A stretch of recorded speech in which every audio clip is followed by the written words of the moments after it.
ओम नमः शिवाय। हर हर महादेव। जय शिव शंभू। भाद्रपद महीने के शुक्ल पक्ष की तीज को हरतालिका तीज व्रत किया जाता है। इसमें भगवान शिव और माता पार्वती की पूजा अर्चना की जाती है। कहते हैं कि माता पार्वती और शिव जी की पूजा करने से महिलाओं को अखंड सौभाग्य का वरदान मिलता है। तो आइए सुनते हैं हरतालिका तीज की व्रत कथा। एक बार भगवान शिव ने पार्वती जी को उनके पूर्व जन्म का स्मरण कराने के उद्देश्य से इस व्रत के महत्व की कथा कही थी। श्री भोले शंकर कहते हैं, गौरी पर्वतराज हिमालय पर स्थित गंगा के तट पर तुमने अपनी बाल्यावस्था में 12 वर्षों तक अधोमुखी होकर घोर तप किया था। इस अवधि में तुमने न अन्न खाया, केवल पेड़ पौधों के सूखे पत्ते चबाकर अपना जीवन व्यतीत किया। माँ की विकराल शीतलता में तुमने निरंतर जल में प्रवेश करके तप किया। बैसाख की जला देने वाली गर्मी में तुमने पंचाग्नि से शरीर को तपाया। सावन मास की मूसलाधार वर्षा में तुमने आसमान के नीचे बिना अन्न जल ग्रहण किए समय व्यतीत किया। तुम्हारे पिता तुम्हारे कष्ट साध्य तपस्या को देखकर बड़े दुखी होते थे। उन्हें बड़ा क्लेश होता था। तब एक दिन तुम्हारी तपस्या तथा पिता के क्लेश को देखकर नारद जी तुम्हारे घर पधारे। तुम्हारे पिता ने हृदय से अतिथि का सत्कार करके उनके आने का कारण पूछा। नारद जी ने कहा, गिरिराज, मैं भगवान विष्णु के भेजने पर यहाँ आया हूँ।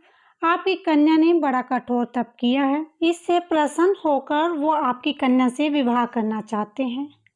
इसके संदर्भ में आपकी क्या राय है, मैं जानना चाहता हूँ। नारद जी की बात सुनकर गिरिराज गदगद हो उठे। उनके तो जैसे सारे कलेश ही दूर हो गए हों। प्रसन्नचित होकर वे बोले, श्रीमान, यदि स्वयं भगवान विष्णु मेरी कन्या का वर्ण करना चाहते हो तो भला मुझे क्या आपत्ति हो सकती है। वो तो साक्षात ब्रह्मा है। हे ऋषि, ये तो हर पिता की इच्छा होती है कि उसकी पुत्री सुख संपदा से युक्त पति के घर की लक्ष्मी बने। पिता की सार्थकता इसी में है कि पति के घर जाकर उसकी पुत्री पिता के घर से अधिक सुखी रहे। तुम्हारे पिता की स्वीकृति पाकर नारद जी विष्णु के पास गए और उन्होंने तुम्हारे विवाह को निश्चित होने का समाचार सुनाया। मगर इस विवाह संबंध की बात जब तुम्हारे कान में पड़ी तो तुम्हारे दुखों का ठिकाना न रहा। तुम्हारी एक सखी ने तुम्हारी इस मानसिक दशा को समझ लिया और उसने तुम्हारे इस विपक्षता का कारण जानना चाहा। तब तुमने बताया कि मैंने सच्चे हृदय से भगवान शिव शंकर का वर्ण किया है, किंतु मेरे पिता ने मेरा विवाह विष्णु जी से तय कर दिया है। मैं वचित्तर धर्म संकट में हूँ। अब मैं क्या करूँ। प्राण छोड़ देने के अतिरिक्त अब कोई और शेष उपाय नहीं बचा है। तुम्हारी सखी बड़ी ही समझदार और सूझबूझ वाली थी। उसने कहा, सखी, प्राण त्यागने का इसमें कारण ही क्या है। संकट के मौके पर धैर्य से काम लेना चाहिए। नारी के जीवन की सार्थकता इसी में है कि पति रूप से हृदय से जिसे एक बार स्वीकार कर लिया, जीवन प्रयत्न उसी से निर्वाह करे। तुम्हारी सखी ने तुम्हें सुझाव दिया कि तुम जंगल में जाकर तपस्या करें और तुमने ऐसा ही किया। तुम्हारे पिता तुम्हें घर पर न पाकर बड़े दुखी और चिंतित हुए। वे सोचने लगे, तुम जाने कहाँ चली गई। मैं विष्णु से उनका विवाह करने का प्रण कर चुका हूँ। भगवान विष्णु बारात लेकर आ गए और कन्या घर पर न हुई तो बड़ा अपमान होगा। मैं तो कहीं मुंह दिखाने के योग भी न रहूँगा। यही सब सोचकर गिरिराज ने जोर शोर से तुम्हारी खोज शुरू करवा दी। उधर तुम्हारी खोज होती रही और उधर तुम अपनी सखी के साथ नदी के तट पर गुफा में अपनी आराधना में लीन थी। भाद्रपद शुक्ल तृतीया को हस्त नक्षत्र था। उस दिन तुमने रेत में शिवलिंग का निर्माण करके व्रत किया। रात भर मेरी स्तुति के गीत गाकर जगी रही। तुम्हारी इस साध्य तपस्या के प्रभाव से मेरा आसन डोलने लगा। मेरी समाधि टूट गई।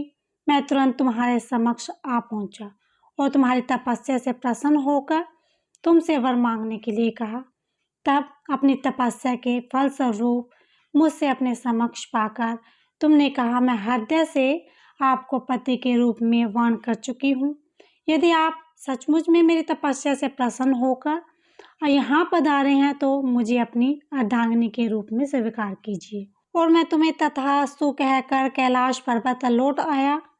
प्रातः होते ही तुमने पूजा की समस्त सामग्री को नदी में प्रभावित करके अपनी सहेली सहित व्रत का पालन किया। उसी समय अपने मित्र बंधु व दरबारियों सहित गिरिराज तुम्हें खोजते खोजते वहां आ पहुंचे और तुम्हारे इसका साध्य तपस्या का कारण और उद्देश्य पूछा। उस समय तुम्हारी दशा को देखकर गिरिराज बहुत दुखी हुए और पीड़ा के कारण उनकी आंखों से आंसू उमड़ आए।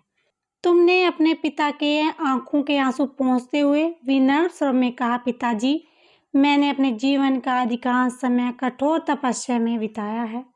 मेरी इस तपस्या का उद्देश्य केवल यही था कि मैं महादेव को पति के रूप में पाना चाहती थी। आज मैं अपनी तपस्या की कसौटी पर खरी उतर चुकी हूँ। क्योंकि विष्णु जी से मेरा विवाह करने का निर्णय आप ले चुके थे, इसीलिए मैं अपने आराध्य की खोज में घर छोड़कर चली आई। अब मैं आपके साथ इसी शर्त पर जाऊंगी, आप मेरा विवाह विष्णु से ना करके महादेव जी से करेंगे। गिरिराज मान गए, तुम्हें घर ले गए। कुछ समय के पश्चात पूरी विधि विधान पूर्व हम दोनों का विवाह सूत्र बंधन में बांध दिया। हे पार्वती, भाद्र पक्ष की शुक्ल तृतीया को तुमने मेरी आराधना करके जो व्रत किया था, उसी के फलस्वरूप मेरा तुम्हारे से विवाह हो सका। इसका महत्व यह है कि मैं इस व्रत को करने वाली कुंवारी कन्याओं को मन वांछित फल देता हूँ। इसीलिए सौभाग्य की इच्छा करने वाली प्रत्येक युवती को ये व्रत पूरी एक निष्ठा और आस्था से करना चाहिए। बोलो शिव शंभू भगवान की जय, शंकर भगवान की जय।